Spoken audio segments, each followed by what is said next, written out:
Would you like a cup of coffee?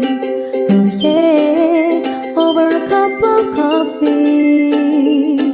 Oh yeah, over a cup of coffee. Make the most of what you can do.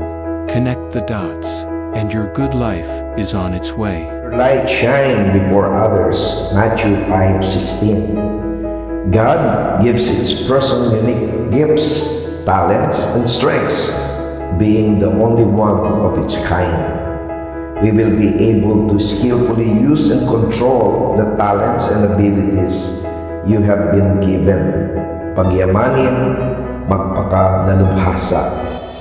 Meron tayong natural abilities, spiritual gifts, character, and disposition. Para saan ba ang binigay sa atin ng Diyos? To serve others and to glorify God.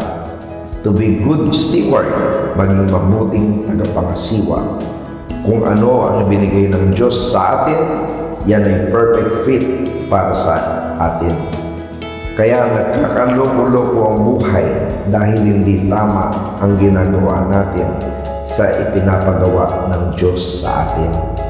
Diyan tayo magiging mahusay, diyan natin mag-glorify si Lord, diyan tayo magiging mapaparangalan ang ating Panginoon.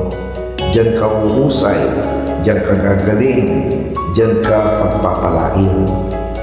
At marami pa tayong mag-discover sa buhay sa hinaharap dahil habang tayo ay nananalig sa Diyos, marami pa tayong sorpresang makikita at ibibigay ng Diyos sa atin.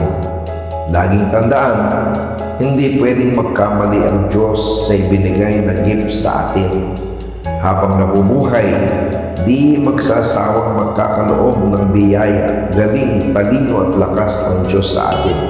At makikita natin ang isang mabuting anak ng Diyos kung lagi nating pinag-iigihan ang ating pamumuhay sa mundong ito bilang isang mabuting Kristiyano.